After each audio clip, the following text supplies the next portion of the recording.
So thank you everyone for joining us tonight. For those of you who are new, this is our Coach Socialization series brought to you by Canadian Sports Centre Atlantic. We've been running these since the beginning of the isolation period that started about 2 months ago in Nova Scotia. So we're really excited about these series, and we're really excited about the turnout we've been having recently from all over the country. So thank you everyone for joining us and for keeping up on our YouTube pages.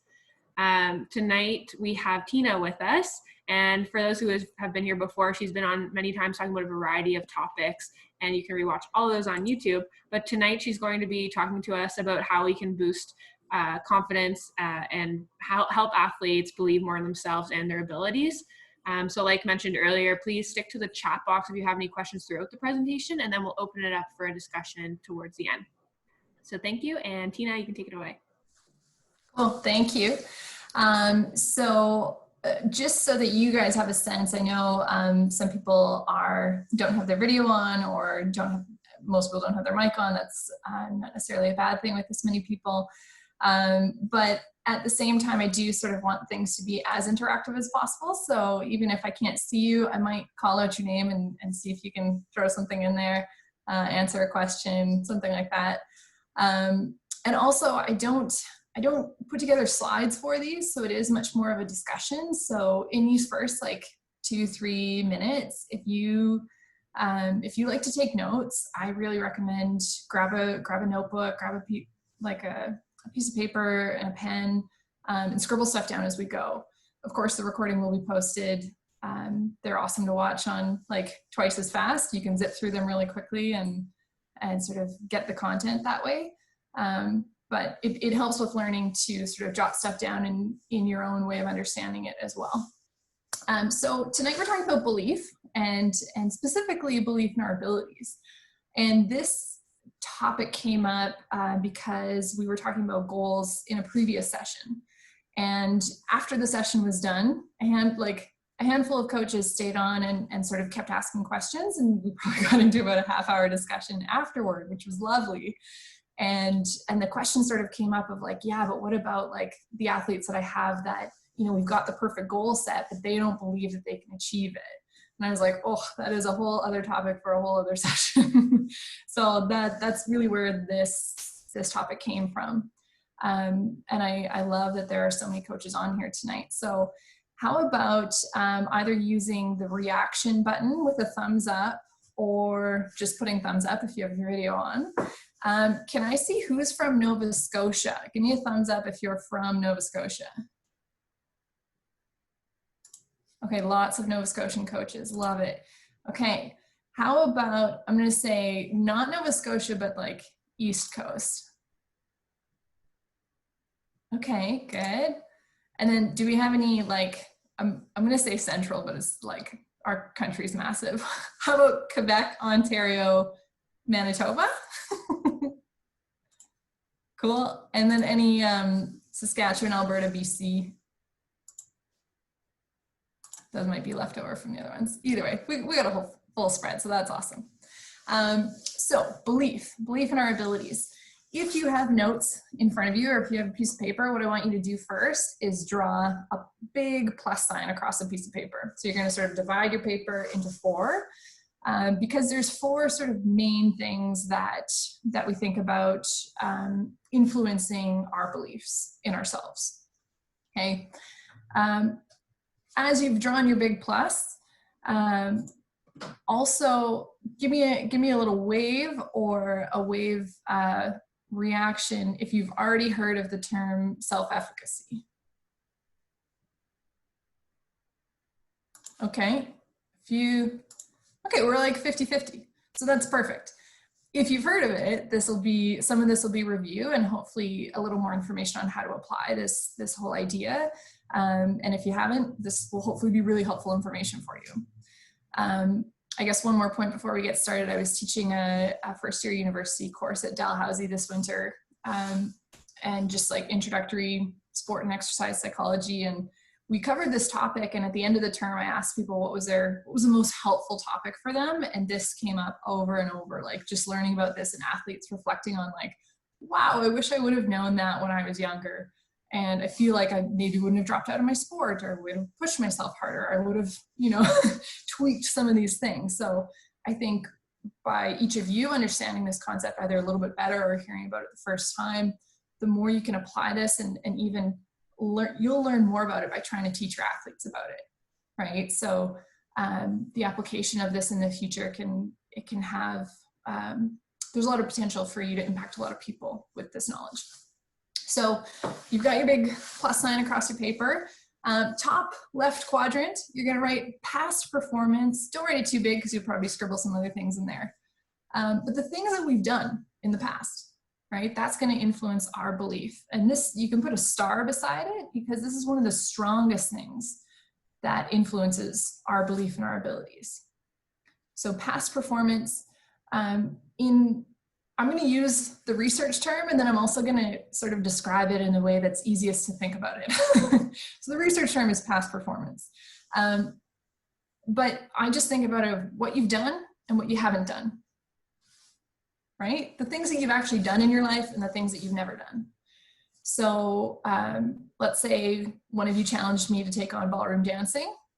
I could safely say I've never formally ballroom danced. So that would fit into the category of never done, right? Whereas I grew up playing soccer. So if you were like, hey, let's play a game of soccer, I could say I've done that, right? So that's going to influence my belief in my ability to get back into that. Now, I'm going to continue on and then I'm going to circle back to each of these. So we've got past performances. Your other quadrant, you're going to put, this is a research term, vicarious experiences. So we've all heard of living vicariously through someone, right? So this is, you're not doing it, but you're watching someone else do it, right? This is modeling. These are the role models in your life. So this is what you're seeing and what you're not seeing. So done and haven't done under past performance, and what you've seen and what you've never seen under vicarious experience. So this is super important, especially, across the province, across the nation, each province and territories, you've got different role models, you've got different levels of belief based on what has happened in your province, in your sport, right? So if you've got a lot of role models in your province, in your sport, your belief in your ability is it's likely that it's going to be a lot higher compared to someone from another province who doesn't have as many role models in their particular sport, right? So we've got past performance, vicarious experience, we've got verbal persuasion. So that's the research side of it.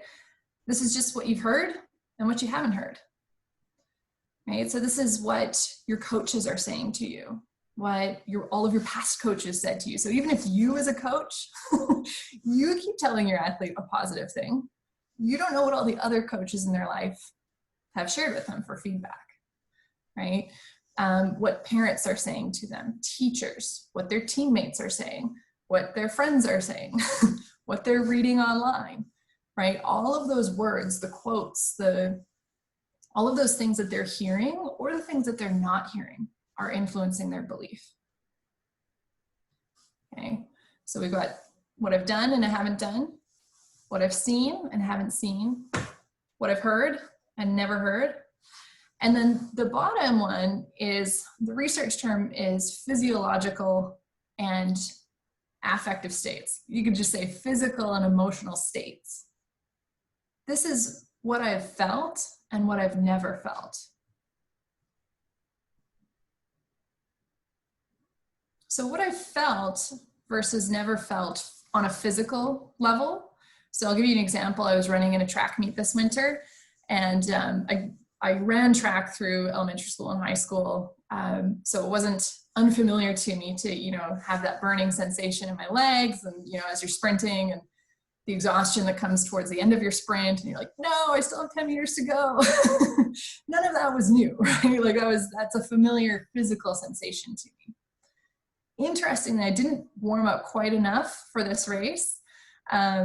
And I felt this really, really strong sensation in the middle of my quad, I would say halfway through the race. And I was like, my brain was like, wow, I've never felt that before. Now, outside of mental performance consulting, I also personal train and I studied kinesiology. So When I feel certain physical sensations, in the past, I used to read into them a lot and be like, oh no, my life is ruined. I've totally injured myself and, you know, everything's done.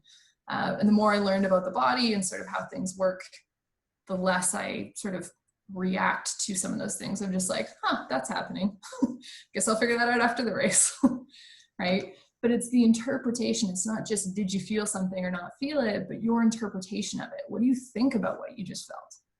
On a physical level, so that's an example of a physical thing that I felt, and on an emotional level, so even just feeling nervous versus excited.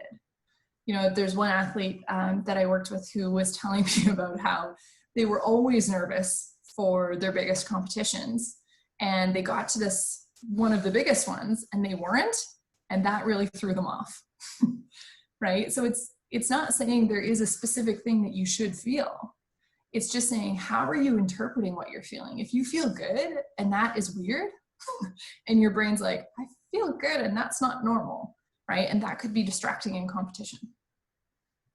So now I'm going to circle back to each of these. It's not just your past performance. It's not just the things that you've done and haven't done. It's what you think about what you've done and what you think about what you haven't done, right? So we all know, I can pretty much guarantee we all know someone who on paper is an objectively high achiever, right? Whether it's in school, whether it's in sport, socially, financially, whatever, right? In any field, they're at the top relative to their age, relative to, you know, that activity.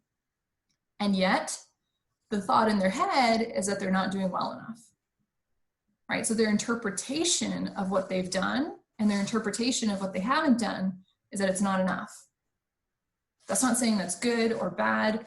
That's just what it is, right? And I'm sure we all know someone who objectively is not at the top of their field, right? Again, whether it's in sports, school, socially, whatever, their skill level is not near the top. And yet the thought in their head is, I'm doing really well. I'm improving all the time. I believe in myself.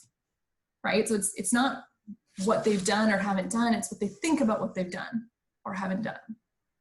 Okay? So as a coach, you help them interpret, or you help them decide what they think about what they've done. You help them decide what they think about what they've never done before. Is it a big deal? Is it not a big deal? Are they capable or are they not capable? Right? Do you see potential in them and why? So the more specific you can get, or the more you can ask them questions to think about and reflect on times that they've done something that shows you that they have potential to do that next new skill, take on that next level of leadership, right? Maybe they've been your top performer and you want them to be the captain of their team or start leading their peers in some way, and they're like, I don't know, right? So how do you use past performance to help them with their ability or their belief in their ability to lead, right? So in this case, you might ask them about like, hey, tell me about another time where you've been a leader of a group. Could be a school project, could be in a club, could be in your family. Did you lead like a games night, right? Anytime, especially if leading is the skill that you're trying to draw out in them. If it's an actual physical skill, the closer you can get to going, hey, remember when you learned that skill? This is just like that with a little bit extra. Okay, so we're doing the exact same thing and we're just adding this extra layer to it, right? So if you can show them and they can, or you can ask them a question and they can bring up an example in their mind of a past performance where they were successful. That's one of the things that will help with that belief in their ability to take on the next thing. Okay, so when I work with personal training clients, I use this all the time. I take meticulous notes of what they do to the extent that probably some trainers would be like, whoa, that's a lot. But it's really helpful. So I'll give an example here. Let's say I've asked someone to do 60 seconds in a plank. say they haven't done a plank in a long time and they get to 30 seconds and they're shaking and they're like, oh my gosh. And then they come down for a second and they rest for 5 seconds and they go back into their plank, right? And they finish the next 30 seconds. So I just write it 30 plus 30. Because the next workout, if they do 45 plus 15, that's improvement, right? If they made it to 45 seconds instead of 30 before they had to take a break, right? And then the next time they do 55, and then they just have to finish off the last 5, right? So part of past performance tracking things, right? You have an actual solid number to go off of like, hey, last year this, and this year this, right? To show them the improvement and to, with your tone of voice and with your conviction, really show that you actually think that that is improvement, right? That will communicate a lot to them. So Tina, there's a quick question. If we are helping them with this belief of what they think about past performance, isn't that starting to fall under verbal persuasion? Yeah, it's a really good question. So I guess the biggest difference in some of those examples where I'm telling someone, that is both. If I'm telling them about something that they've done in the past, it is me verbally persuading that person and using past performance. So I'm using 2 of those sources. If I'm asking them questions about things that they've done in the past and they are coming up with the answers themselves, and I'm not telling them, I'm just saying, can you think of a time when you've done this? Tell me about how you overcame that challenge, right? That's not me verbally persuading them. That's me getting them to consider their past performances and getting them to build up their belief in themselves based on what they've done in the past. So I think really, really good question and good point of clarification. So again, the whole point of that sort of source of self-efficacy or source of belief being the strongest, how we apply that is generally starting simple, making sure that people see success early on, and that it's a lot of people would rather build, right, than have us start really hard and then be like, oh, sorry, that's too hard. Let me bring it back for you, right? Not too many people really enjoy that feeling of like, yeah, can you simplify that? Right? We'd rather start with a simple concept and be like, yeah, I already knew that. Okay, good. Let me add another layer. Oh, I already knew that too. Okay, good. I'm going to make this even harder for you. I'm going to make it harder. And we just keep building for them. Right? And of course, in each of your sports, which I didn't ask you about your sports, but I'm assuming since we're coaches from across the country and in previous calls, we've had every sport. It's sort of up to you to consider how you're applying that in your own practices at the start of the season with your first year players, if you're coaching at university level, with your youngest players, if you're coaching, children and youth.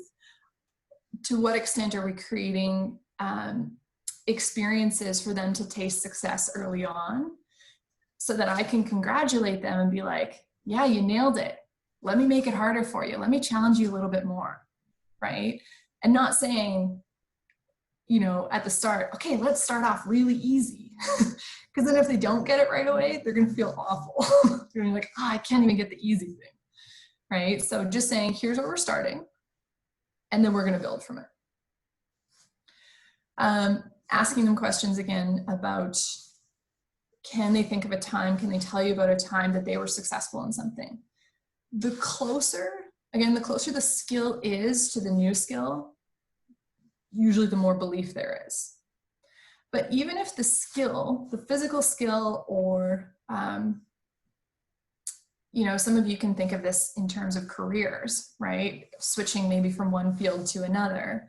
You might be like, well, I haven't done this particular job, but a lot of the skills that go with this job of communicating with people and being strategic and planning things out, and, a lot of those pieces I have, that would be you relying on your own past performance to boost your belief that you'll succeed in your next job, right? So even if they legitimately have never done this skill that you're about to teach them, or they've never played this team, or they've never competed at this level before, and they do not have that past experience yet, and you can't guarantee that that's going to be successful. Can you draw a parallel from what they're about to experience with something similar, or with the skills that will allow them to succeed? Can you go, these are the skills that cause people to succeed at this level, and here's why I know that you have them, and this does definitely go hand in hand with verbal persuasion.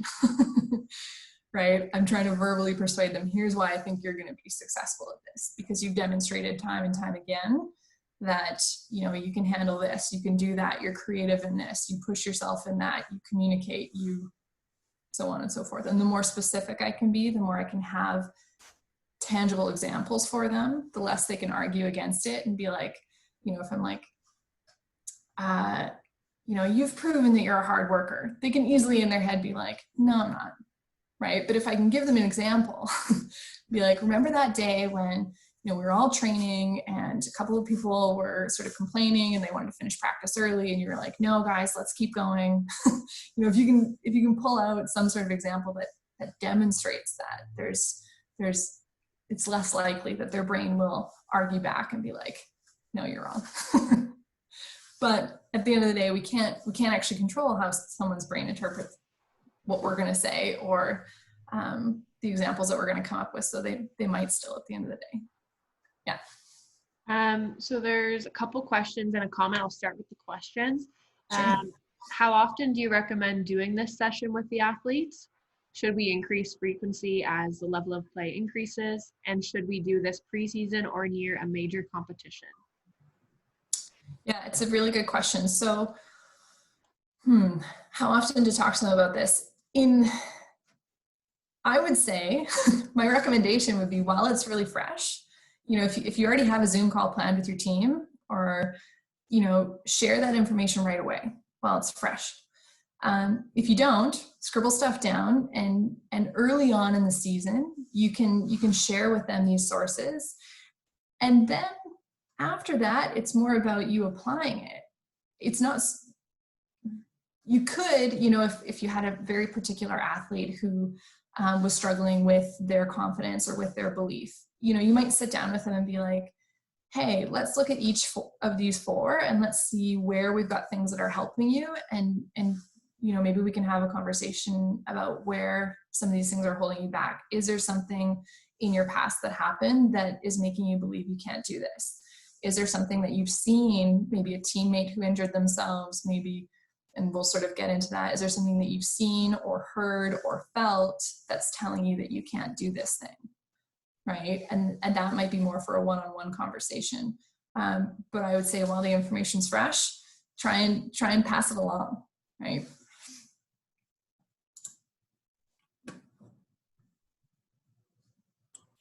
There's a comment around verbal persuasion holding negative connotations. So, of course, persuasion, people can think of manipulation and that's not necessarily a good thing. So again, I think it's important. It's just how we use words to shift someone's mindset, right? So of course, verbal persuasion, it's not neutral.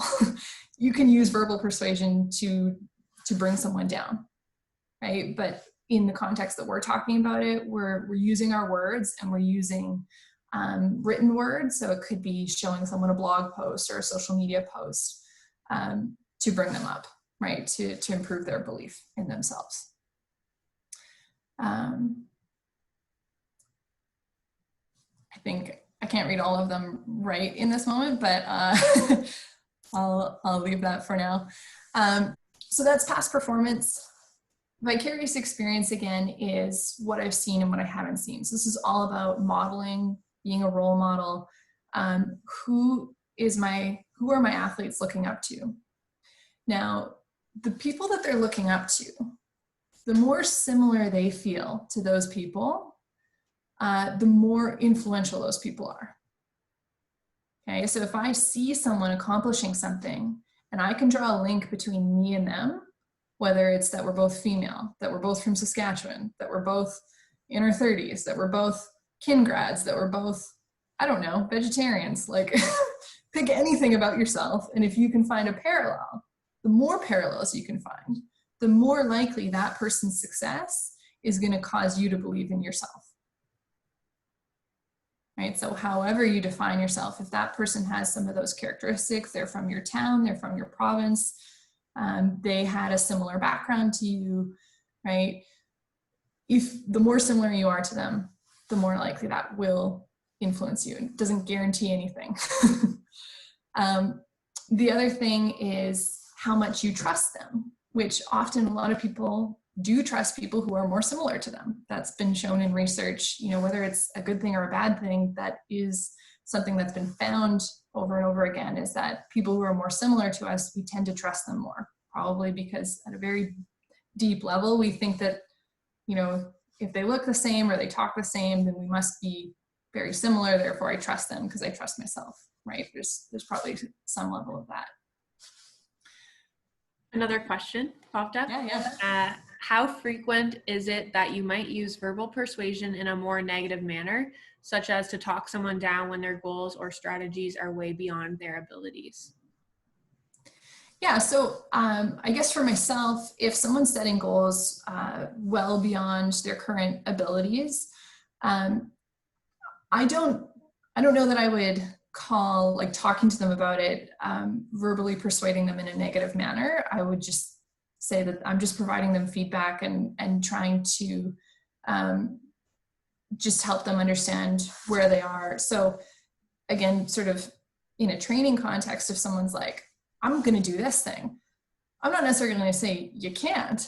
I'm just going to say what's realistic is this right now, right? So I guess the most common thing that I would come up against that would be similar to that would be people coming to me as a trainer with big weight loss goals. I want to lose this much weight in the next like 2 months, right? So I don't think that I'm verbally persuading them in a negative way, but I'm teaching them about how weight loss works, about what's a realistic time frame. We're talking about different levels of commitment and how those are likely to influence it. If you want it that fast, here's all the things that go into that. If you don't want to do those things, this is why it's going to be slower, right? So hopefully that helps answer your question. If someone's goal is way beyond their current skill level, it doesn't mean that they'll never achieve it. It just, you can have a conversation with them about what it's going to take to bridge the gap between where they are and where they want to be. And so that they can hopefully come to that sense of like, oh, okay, maybe there are pieces that I didn't realize, you know, that were part of that. But I don't necessarily consider it like negative verbal persuasion. It's just being honest with someone and educating them on the gap between where they're at and where they want to be. So sort of coming back to the role models. So we talked about someone being similar or me thinking, so we don't even have to be similar, but if I think that we're similar, then you're more likely to be able to influence my belief in myself. Also, if you have characteristics that I admire and you're someone that I trust, then you're more likely to be able to influence my belief in myself, right? So as a coach, being someone that your athletes look up to, the closer your relationship is, the more likely they are to trust your word, right? Or to trust, no, that's the wrong way to say it. When we're talking about role modeling, the more they're going to look to your actions. How do you handle yourself under pressure?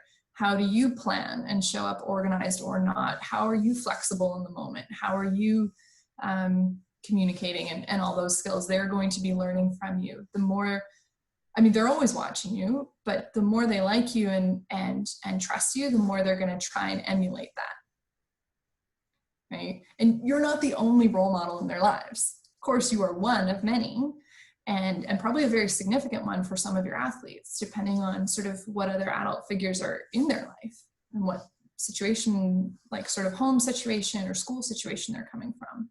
So don't downplay the influence that you have, but recognize if it's not working, right? If you feel like I'm doing that, I'm being the role model and it's not working, you're not the only role model. You're not the only person that they are modeling behaviors off of. There are massive social forces that are also modeling behaviors to your athlete, right? And so as far as working with this source, if if you feel like you're looking at the role models around them, you're like, their parents are providing a good, like really good modeling of sort of how to handle things. So am I, like they are surrounded by people who are like doing the right things, however we've defined that in our sport.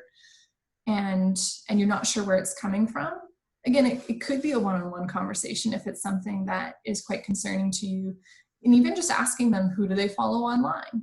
Do they have any favorite people that they follow on YouTube or on Instagram or on TikTok, or, and don't necessarily come into this with like an accusatory, judgmental tone, but just out of curiosity, like, hey, who are your favorite people online these days? Right? And then maybe take some time and look them up and see what's their message. What are they, what is the consistent thing that they're putting out into the world, their content, their persona. And it might give you a bit of insight into sort of just some of the other things that are influencing your athlete, right? But we all have role models, whether we recognize it or not, as far as what it means to be male or a man versus a woman versus transgender man, transgender woman. Like we all have ideas in our head about what it means to be an athlete in a certain type of sport, to be a rookie, to be a senior, to, all of the role models that we've seen in movies, online, in person, they all influence that belief. Right? But at the end of the day, again, the more similarity there is between myself and someone who's succeeding, the more that will help my belief. So as a coach, I could use this and go, again, this is sort of dipping into verbal persuasion, but I could be like, hey, you remind me a lot of an athlete that I used to coach a couple of years ago.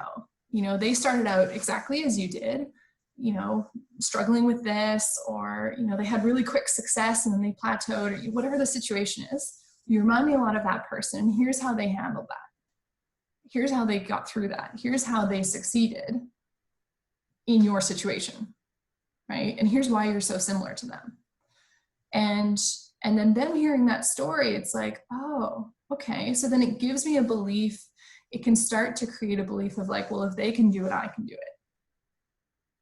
Right? And that's where you want them to be, of like, oh, if that person in the past was able to overcome that, then I can also overcome that. There's hope.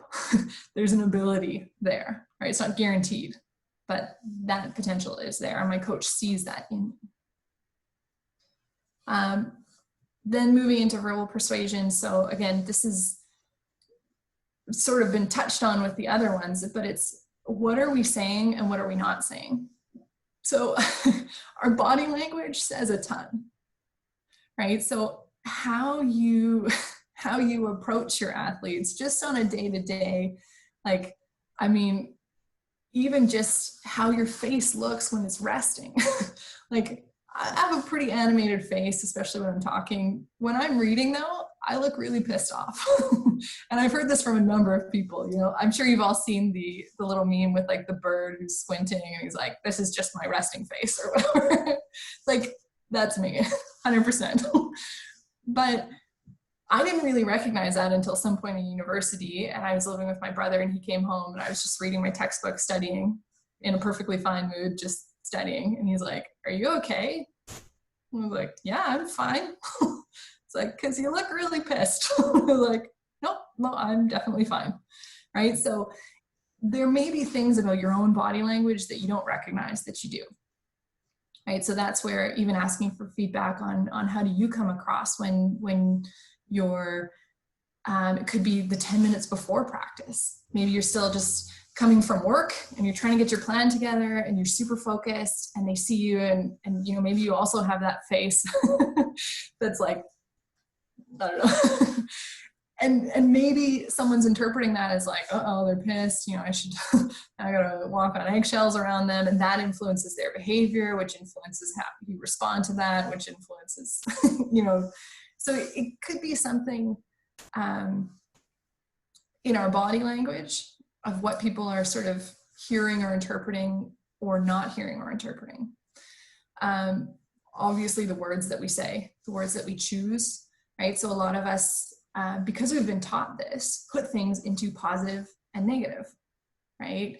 That feedback is either positive if you did something good, or it's negative if you did something wrong and I need to correct it, or it's constructive criticism. I have had to take a lot of time to reframe all of that into it's just feedback. It's just information. I'm a mirror and I am providing information to you. I'm trying not to be a warped mirror to stretch something out if it's not that, or to shrink something if it's not that. I'm trying to just mirror back to you what I'm seeing so that you have that information and you can take that on and do what you will with it, right? So even watching the language that you use around things, right? How are you presenting things to your athletes, to your assistant coaches, to the parents? I got a lot of bad news for you guys. Or is it just news, right? Do you have good news, or is it just news? It's just information, right? So the other piece that I'll add here is again, it's also what people don't hear. So this is really tricky, and obviously you cannot control for every single potential interaction. But let's say, practice is done and I'm talking to one of my athletes and I'm like, hey, so-and-so, like, I love how much you pushed yourself. You're showing a lot of potential. And the other athletes are, they're not that far away. They're tying up their shoes or whatever. And one of them overhears that. And they're like, coach has never said that to me, right? So they've heard something, but they've never heard that for themselves. This isn't guaranteed. Nothing is guaranteed when it comes to how people interpret things, but it's possible that someone might interpret that as, I don't have potential, right? They're talking to that person about potential, and they've coached me for years and they've never actually said to me that I have potential, right? So it's not only what we are saying to our athletes, but what we're not saying to them. So if I actually do really believe in this person and I thought that they just knew that they just know that they're great and they have a ton of potential, it's really important for me to verbalize that and to let them know that I'm really proud of them, of how they worked through that thing, how they pushed themselves, right? There's a really excellent book called The 1 Minute Manager. And has anyone read it?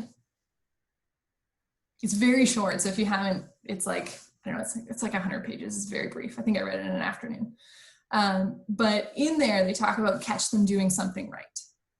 And that, when I first became a manager in my early 20s, I was really focused on fixing all the stuff that was wrong in my staff, of like, oh, that needs to be better, that needs to be better, that needs to be fixed, right? And it took me, I would say, probably at least a few years of reminding myself, like, no, catch them doing something right, catch them doing something right. Tell them when I like what I'm seeing. Hey, I really like what you did there, right? Even if it's not perfect, tell them the part that you liked, right? You know what? The form wasn't great, but I love how you persisted even when the form wasn't great, right? Which piece of what they're doing do I want them to keep doing? Because if I compliment them on it, the odds that they're going to keep doing that piece, whether it's the persistence, whether it's the pointed toes, whether it's the aggression, whatever it is, they're more likely to keep doing that piece, right? And then that sort of ties back into past performance of like, hey, you've shown you can be super aggressive on the court, on the ice. Now we're going to add the layer of finesse with your skill, right? I see a few things have popped up in the chat. I don't know. Yeah. So just some clarification. Do you mean that our conversation with athletes should be emotion neutral, or that we should avoid placing judgment on an observation, even if you may have arrived at a certain conclusion? I might need to, sorry, let me. Okay, yeah, it's a long one. No, that's okay. I'm just going to read it so I make sure that I get it. Sure. Do you mean your conversation should be emotion neutral? Should avoid placing judgment on observation. Yes and no. It's really hard to answer that without like a specific example, but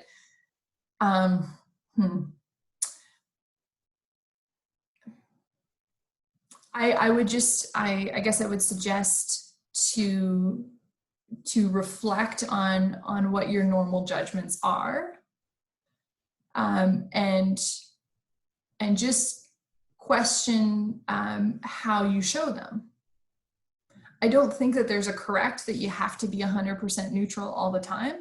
I think there's a time to show that you're upset, and in a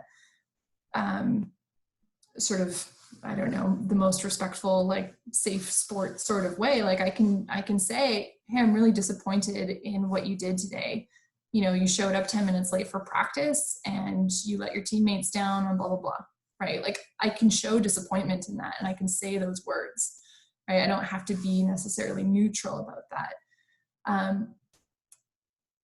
On the other hand, just considering, again, sort of when you're providing feedback, is that emotion helping the situation? Is it hurting the situation? So it's more just a point of reflection of like, when am I showing emotion, and when is that emotion helping? Because the positive emotion could be really helpful in boosting someone, like, wow, you just did that. That's awesome. I'm super proud of you, right?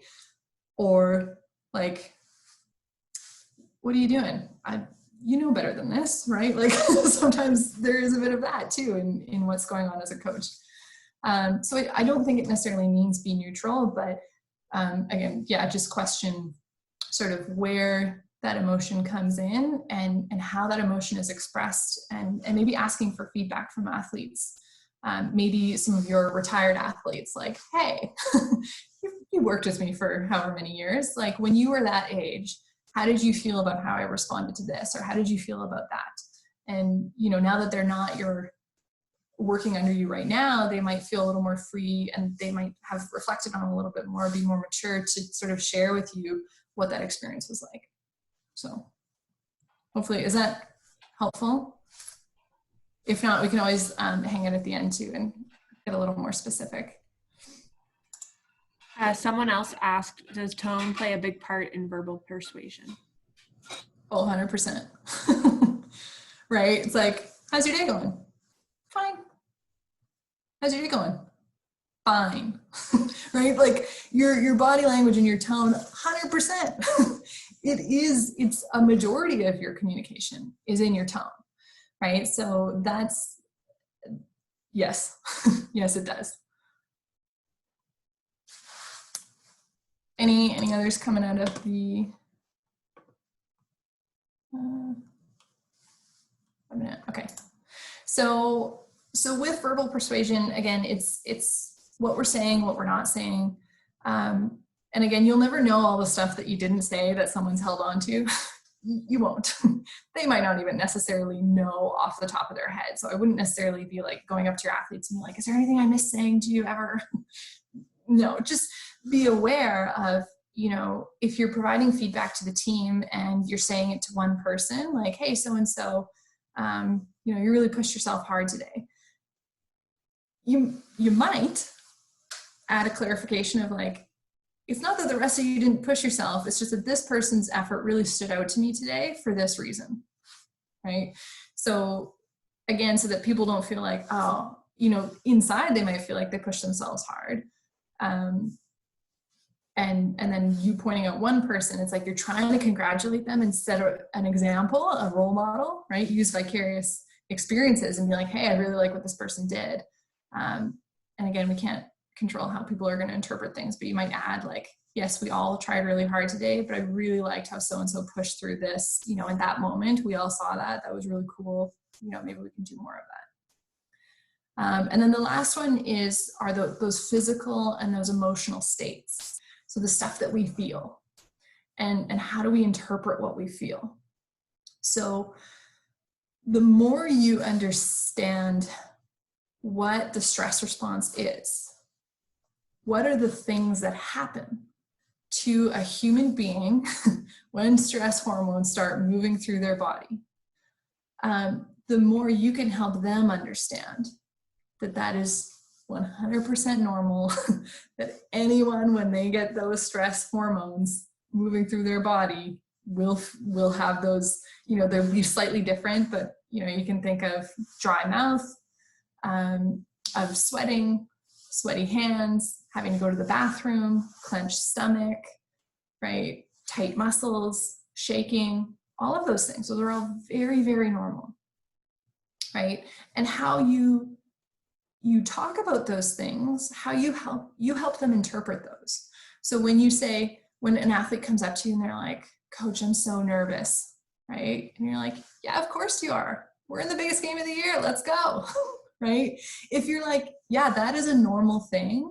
That's not something bad that needs to be smushed down or gotten rid of, right? Then it's like, that's actually a really, really helpful thing for a lot of people to be like, oh, it's okay, right? Like, I'm sure you can all think of a time where you were upset, whether it was, think of it being really sad about something, and someone just was like, yeah, of course you're sad about that, right? And just allow, it's like, you're still sad, but like the weight is lifted off your shoulders of like, of course I'm sad, of course I'm grieving that thing, or that person, or that situation, right? So that's part of the interpretation, is just letting them know that, yeah, nerves are totally normal.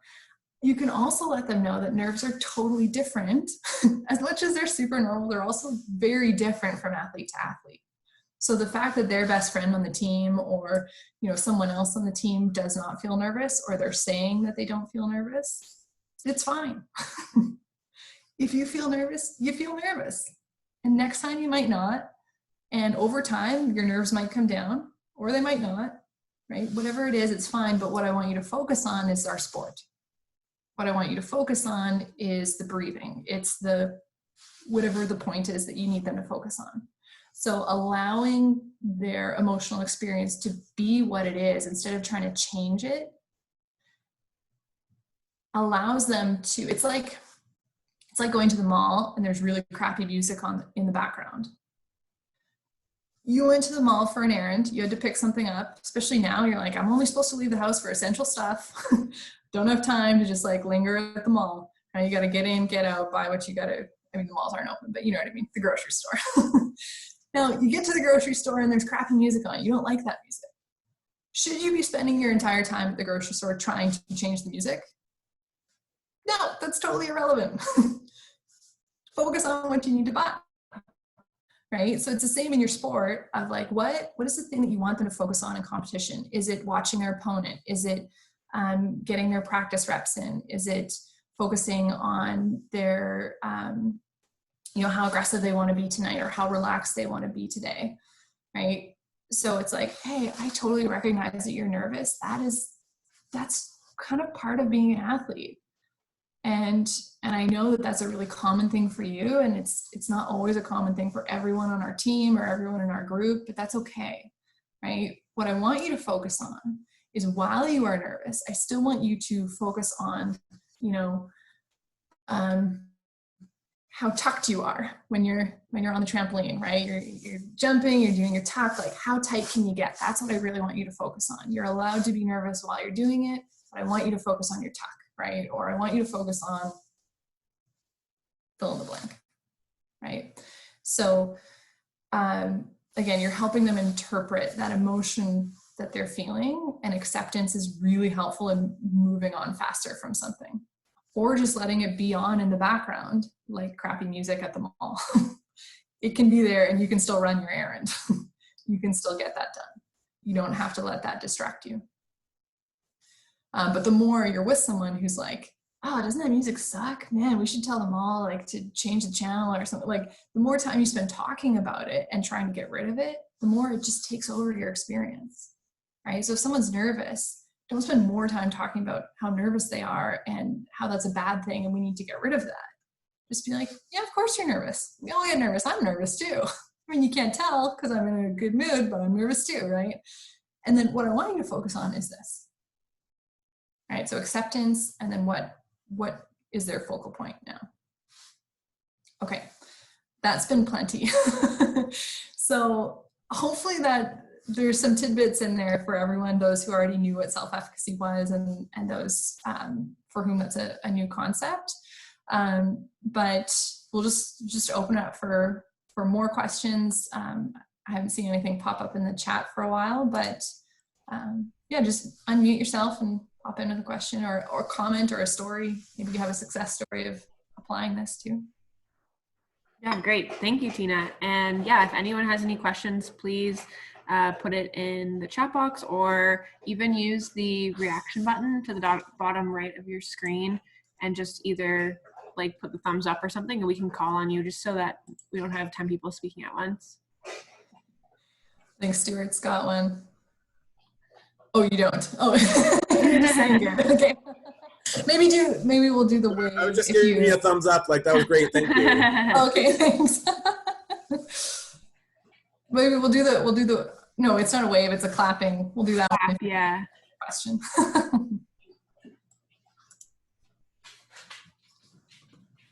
All right, I'm just going through a few pages. Okay, it doesn't look like we have any questions. So I'll maybe, before we wrap up then, if there are no questions, I'll maybe ask at least 5 people to share verbally with the group, what was your takeaway? What was either a really good reminder of like, you already knew this, but you're like, oh yeah, I gotta do that thing. Or something new that you're like, ooh, well, that's a good tidbit. So I want to hear from 5 people, what's the one thing that you're taking from this that you're going to apply, or it was a really, really good reminder. So either do one of the emojis on your screen, and we'll go through at least 5. And if we have more that want to share, that's cool too. Okay, Mohit. Yeah, you can unmute yourself. So it was a wonderful webinar. I loved it. I think from this webinar, I will get a lot of points and tips about how to be positive with your athletes. I know it's true they get nervous at the games they have, because I'm a table tennis coach. So a lot of kids get nervous when they play their tournaments, and there's a lot of tournaments coming in table tennis. So yeah, it will be great. Thanks, Tina, for great advice and everything. I'll keep in mind and take notes, and every time I go to train them next time I finish, I will take a big blackboard or whiteboard and write down some some points on how they get nervous and work on that. Yeah, I love that. Thanks for sharing first. And even, like you're saying with table tennis, a lot of them do nervous. It's like so silent with table tennis, right? It's, it's very different from some other sports that are, but, even when you're talking to them about it, even sharing maybe your own experience of like, hey, here's how I got nervous, even as a coach, and here's how I handled that, right? So that's sort of, you're using your past performance, you're using vicarious experience by telling them a story and sort of being a role model to them of like, here's how I've done it. Most of the kids and even like older people, they want to be like me because they like my reflexes in table tennis, focus points. So they ask me, how do you do? So I show them a little bit of videos and like how to judge the ball and coming back. So yeah. Yeah, it's great. Really, really good. Thank you. Yeah, no problem. Yeah, I think I'll jump in, Stephen, from cross-country skiing, actually. And I see a lot of webinars, and I actually organize and plan webinars all over the place. And I think this is my second one I've caught with you through this Atlantic series, CSI series. And it's just as good, if not better, than the first one. So first of all, thank you. Secondly, I hope I wasn't too distracting. I know what it's like looking at just names on the screen, so I was preparing dinner here, and I was moving around a lot, and I hope that wasn't bothering anybody, but if it was, too damn bad, because that's done and over with. Two points I wanted to bring to this. One is, I think this is the kind of presentation that often gets overlooked. And you're able to make it really concise and applicable and really hits the point. And I think as coaches, I don't know how many other coaches have seen this kind of webinar like this. It's often mired in a lot of research and whatnot, but this is so applicable, and I so appreciate it. And there's these little concise nuggets that you've transmitted with this tremendous energy and the modeling that you do. through this.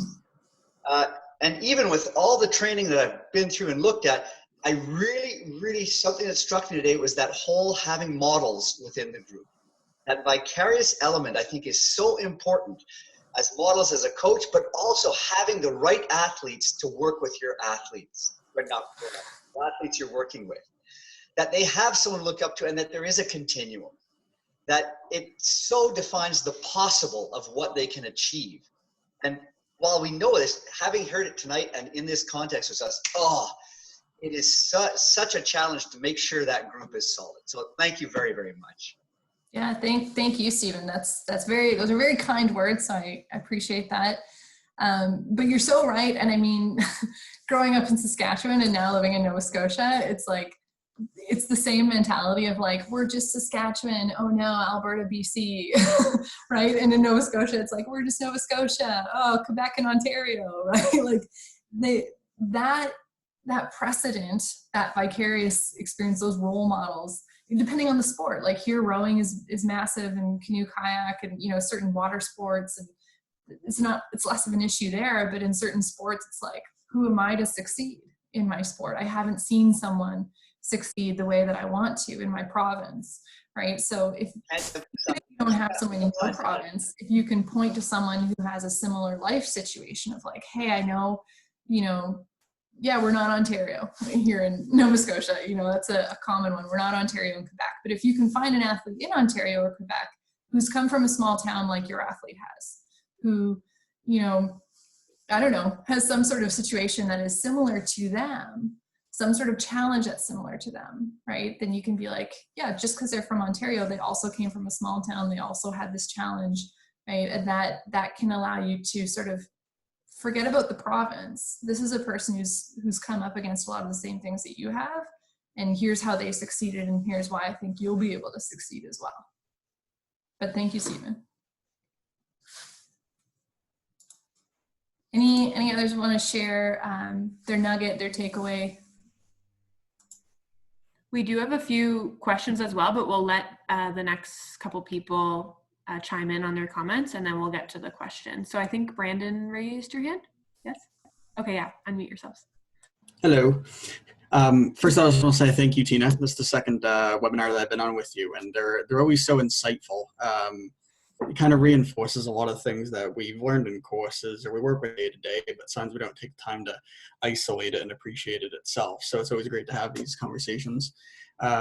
Just one thing that I think you touched on that I really enjoyed, and it's something I look at a lot with my athletes in track and field is what I coach, is athletes and people in general don't often care what is. They care what they think what is. My athletes don't care if I could mathematically make some big formula to prove that a personal best is right around the corner. They could still say, well, I don't feel it though. Like it doesn't feel like that.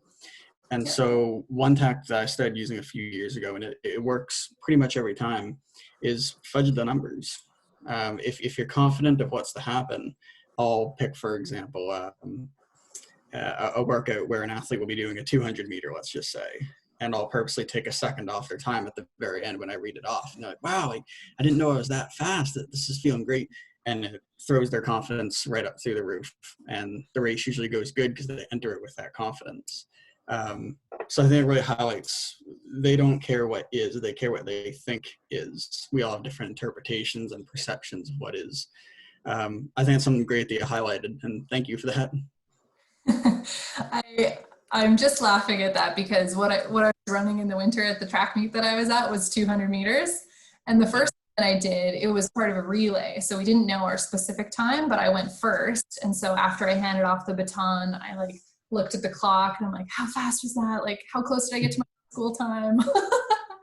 And, of course I didn't have a specific number, but I was like, okay, roughly around that time. And then the next meet I was at, I was like, okay, I have to beat that time and I'm not sure if I can and whatever. And, it's exactly that. If you feel sometimes you can fudge a little bit, like you're like, what's really the harm in me saying they're slightly faster? And, if that has a huge boost on their confidence, if I'm always lying and inflating what's going on, that can also work in the opposite directions. But in certain key moments, absolutely. Yeah, totally. The key thing is that they don't catch on to you, because then yeah. And you can also, I've done this with personal training clients too, where after the fact, you can be like, you know what's funny is that you actually didn't go a second faster, but I told you you did, and you pushed yourself, and then you actually did the second time. Right. Yeah. Resting. And you can highlight that how much their belief impacted what they did, how much their mood and their attitude and their belief about the future, how much that played into what they did. Because I've definitely done that. People, you know, they're super close to getting their minute plank and they were at like 57 seconds. And I'm like, yes, you did it. Next time we're going to push for a minute 10. And they're like, ooh, I'm getting stronger, right? And you know, then they do get a minute 10 and then I tell them after. I think it was someone else had a thumbs up. Was it? It obviously disappeared. Stuart, you want to add one in? Yeah, I'll go. I feel like I kind of owe it to you now. It was I felt like I did a pretty good job in my day-to-day in acknowledging those the little bits of good, always trying to acknowledge, whatever it's great behavior or great work ethic or great this. And the part that stuck out for me today though was I think I'm recognizing that I need to give that same level of appreciation to everyone. I definitely hone in on the people I feel like need it the most, right? I'm giving, the kids that I know really thrive on the positive feedback are getting it the most frequently. And I feel like, yeah, I would hate if there's a kid that, retires that thinks, well, he always had great supportive things to say for A, B, and C, and he only ever said it to me a few times. And I think, I'm just going to make it an even more frequent habit of doing it for everyone all the time, as opposed to the people I think need it the most. I think wow. That's really, really, that's a great piece of self-awareness and reflection, because I've definitely found myself in that position as well of like, I think this person needs it, so I'm going to give it to them. And, sometimes it's the people who we think they just know it, so we just don't say it. But every once in a while, it's good to be really explicit about it of like, hey, I know I don't say this often. And part of that, you might even explain, like, sometimes I do catch myself talking to these kids more or like saying these things, but I want to be really clear that you understand the reason I say it less to you is because I think that you know it. Because I think that you're so great that you already know this. And that will be like, like they'll be like, whoa. So then they interpret the silence as a good thing, right? It's that interpretation of the silence. Does that mean that like things are good, or is the silence that things are bad? You help them interpret that. Yeah, I love that. That's great. Let's maybe hear one more person. Does anyone want to throw a thumbs up or a little clapper? Joseph and Paul. Okay, we'll go Joseph first and then Paul. Awesome. So I just wanted to echo with the rest. This has been quite a few presentations I've seen of yours, and I always appreciate them. Always super informative. But one thing that really stuck out to me was to ask the athletes for feedback about how you come across to them.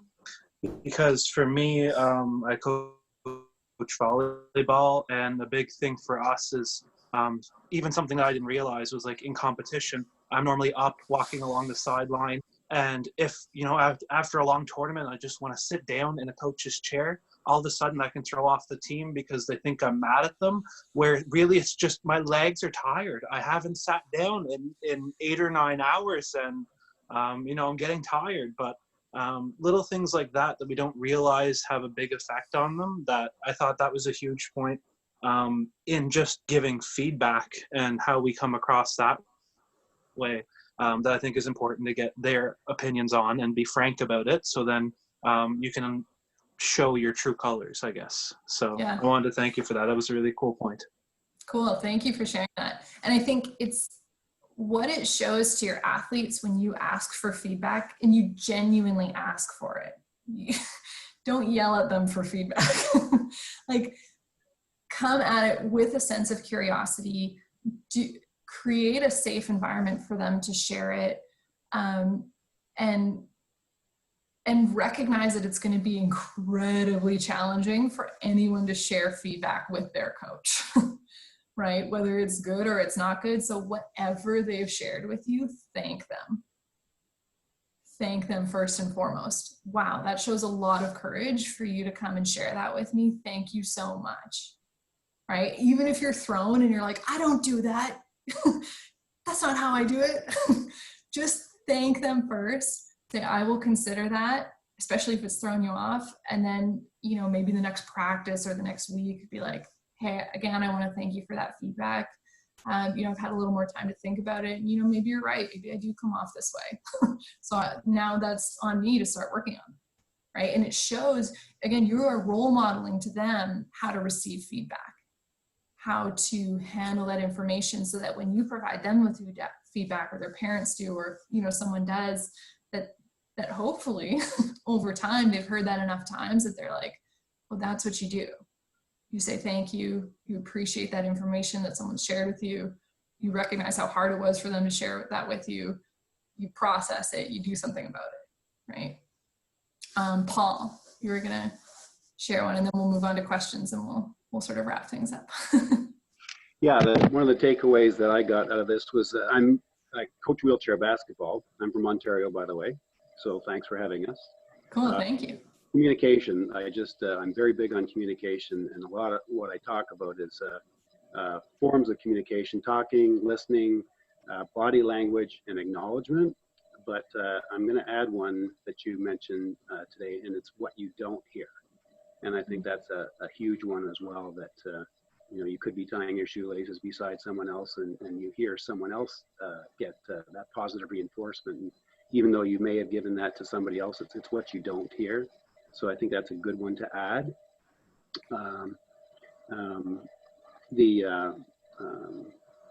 The previous person mentioned about the superstars who need that positive reinforcement as well. And with Team Canada, we have the best wheelchair basketball player in the world, and he's always very welcoming of the negative, pointing out things like, how do you coach him? He's the best in the world. Well, lots of times you'll go and talk to him and say, I'm going to bring this up just so that it's okay. Not that you're getting his approval for it, but that it's not coming out of left field for him, and that he can actually help. And if you've got somebody that's confident enough in that they'll take that and add to it lots of times too. And it can be something just small, but then you also find them doing something right. That's something that I've always believed in, and I love to disguise it a little bit by if a play happens and it's great, and I'll just whoa, just a second here, and everybody looks, because coaches, we're always bringing up the negative, how we're going to improve somebody, right? And it'll be like, Helen, why did you do that? And they'll look at, and then when you tell them, that's exactly the way I needed you to do that. That was perfect. That pick and roll started way back here, and the bucket was easy. It was all about what you did back there. And then their expression just changes, and it's so much better when you can find them doing something right. And I love that concept. So yeah, I love the example that you gave there too, of like stopping play to say something that went really well that you noticed. Because the other thing is that if the only time we stop play is for something bad, yeah, I mean, you just, it's like you've just created a bad mood, because in the second you stop play, they're like, oh no, what is it this time? Versus if there's some sort of mix, it's like gambling, right? You don't win every time. But if you're like, there's a chance that it's a good thing, they're going to listen more. They're actually going to listen more every single time. What does he have to share with us? Is it something good? Is it something we need to change? Right? You're going to have their attention more, versus if it's always something bad, they're just going to be like, we messed it up again. And they're probably going to get caught up in their own thoughts. And they didn't even hear the words that you said, which is why it feels like, haven't I said this 100 times? so Which I'm sure you've all said all the right things 100 times. And the one I remember is the negative. Yeah. Cool. Those are all really, really great insights. And thank you all so much for sharing those. I'm sure my hope is that everyone here has at least one thing, whether you shared it or not. And what I'll do is I'm actually going to say, we'll just sort of wrap it up and and we'll just sort of address questions. You know, if there's like 3 or 4 people who still have their questions unanswered, hang out for like the next 5 minutes and we'll answer those. But if you have to run, head out. Thank you so much for your time tonight. Again, I hope this was helpful. And if you have ideas of future sessions, things that you'd like to hear about, contact Kirsty. She's the one who will be organizing those. And yeah, thank you so much, and hang out if you still have questions that were unanswered. Great, thank you, Tina. And yeah, please stick around. I know there's a few questions here and we'll definitely get to those. Like Tina said, if you have any suggestions, I will be following up this session with an email. So there will be a survey included in that. And I appreciate everyone who has completed the survey to date, just to provide some feedback on the overall session, but also provide some insight on future topics. And reminder too, for tomorrow, our next session is at 10 a.m. Atlantic Standard Time. So if you are from BC, I'm sorry, it'd be a really early one, but it's going to be a really good one. So we have a psychiatrist coming on to answer all questions about mental health. So, oh, sorry, my dog. So if you have any questions at all, please feel free to send them my way or come on the webinar early tomorrow and ask away. Usually psychiatrists are really expensive to answer questions like this, so we're really happy to have her on and definitely take advantage of these questions that's needed during this time. So we hope to see you all there tomorrow morning. Thank you. Thanks, Tina. Yeah, thank you. So for the remaining questions, Scrolling through to see if yeah.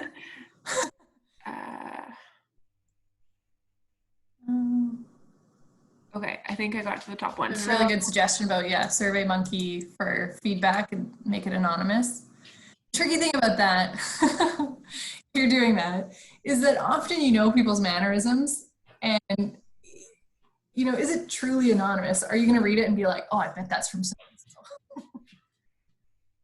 Yeah, sometimes you're like, oh, I bet I know who said that. So, you know, is it truly anonymous, or, you know, can they share it with like a sort of a neutral third party who can share that information with you so that they can sort of become the anonymous filter and be like, you know, gather, you know, a lot of businesses have like a 360 review process, right? Where you gather feedback from all sorts of people around you, and whether it's typed up or, you know, and then one person sort of summarizes that of like, hey, you know, some of the themes out of what we heard from the athletes were, you know, that sometimes when you're delivering this feedback, it's like this, or sometimes they feel this way, right? And so that way it's not like you reading a comment and being like, was it this person or that person? And then like starting to get really suspicious at practice and like asking questions to find out who said what. Like that's usually not a great environment for feedback.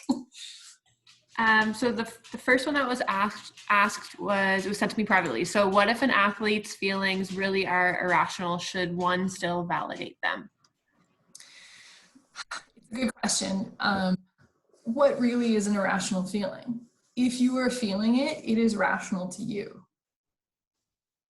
So I would say part of it is acknowledging that feeling and maybe asking questions about how they came to that perspective, right? This is something I definitely learned from my mom.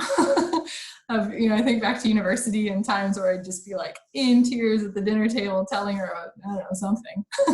And she'd just be like, what's brought you to tears right now? You know, we were having a conversation, now you're in tears, what's coming up for you? You know, and she wouldn't be like, honey, this is irrational, you shouldn't be crying right now, right? But she just asked questions, and I think what it did from my end is that it developed, you know, when she's not around, I asked myself, what's created this response in me? Why am I getting upset right now? What is really behind what I'm feeling? What am I feeling? And an ability to recognize and identify what that emotion is. Is this shame? Is this embarrassment? Is this frustration? Like, what is it specifically?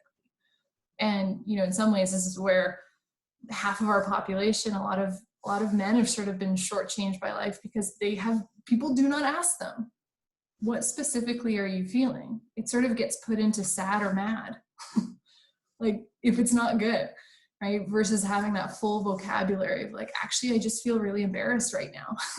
A lot of times embarrassment shows up as anger, right? So, you know, helping someone become emotionally literate and saying like, hey, I recognize that you're feeling that thing right now. You know, what's bringing that up in you? And then let's take 24 hours and let's talk about this a little bit more tomorrow, right? So giving them, or like, let's take 10 minutes, depending on if you can't talk to them tomorrow. You know, can you take 10 minutes, take a couple deep breaths, count to 10, something to create some space between what they're feeling and when you want to talk to them.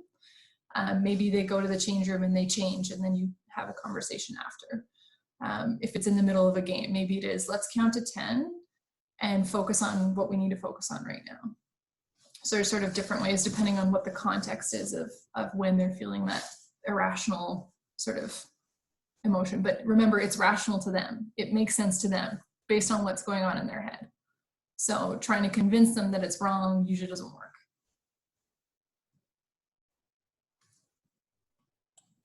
Okay, great. The next question. I'm new to coaching and working with 12 to 13-year-olds who I don't know. Any tips on working with them? I think regardless of the age, get to know them. Right off the start, like show some interest in what's cool to them. Like, are they on TikTok? They probably are. Can you be like, okay, first practice, the first challenge is actually not for you guys, it's for me. You guys have to teach me a TikTok dance. Or like, I don't know, like, is there a way that you can get their buy-in right away, that they're like, this person cares about me. They understand what's important to me. And now I'm going to work for you. Right? There's a time and a place to sort of demand respect. Right? It's not necessarily an incorrect thing. I think in some ways it might be a bit old school, like that's the only way, is you got to lay down the law right away. I think if you can sort of build a relationship right away, build a connection, tell a funny story. Let's tell some embarrassing stories of things that we did in sport or like in school, and like, let's bond over something embarrassing right off the start. And then now maybe I have a bit of buy-in and a bit of relationship. And then I can like, okay, now let's try and minimize the embarrassing experiences this season. And we're going to push ourselves, right? Like, can you do some sort of icebreaker, get in with them, and then use that to build. Awesome. Okay. One other question. How do we deal with youths whose parents tell them they're great and we know they're not that great? Yeah, I mean, this happens all the time. And it can go the opposite, right? Of like the super skilled athlete whose parents are super hard on them, right? Regardless, it's sticking to the facts, right? So if we don't necessarily need to like deflate them, we don't need to be like, hey, you're not as big of a deal as you think you are. I don't think that's the right approach. But rather, you know, is there confidence? Is it, or, you know, is that a bad thing? Maybe let them have it, but still be really clear about the things that you need them to improve on. Make it something they cannot argue against, that everyone can agree, right? Of like, hey, the standard for our speed tests, you know, if we're doing, or like for the beep test, we need you to hit at least a level whatever for this team. And the last 2 seasons, you know, you just barely hit that. I really, you know, I'm not sure what it is, but like just be really specific and clear about what is the thing that, you know, maybe they think they're here and you think they're here. Just be really clear on like, what do you want to see from them? How do they do that?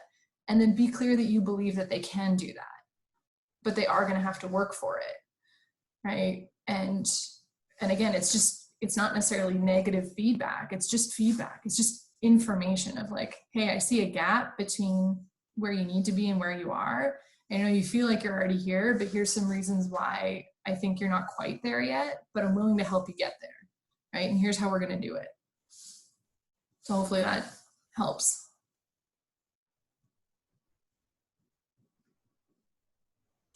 I think that was all of the questions. I just scrolled through here. Cool.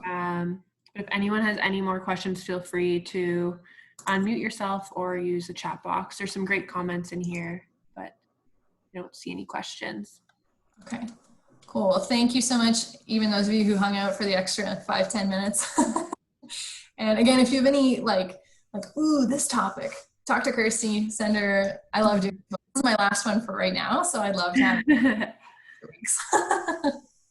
Yeah, definitely send any ideas my way. And I will be following up this presentation with email, like I said, and I'll probably be sending that right now. So get your votes in for a future presentation. Cool. Thank you. Great. Thanks, everyone.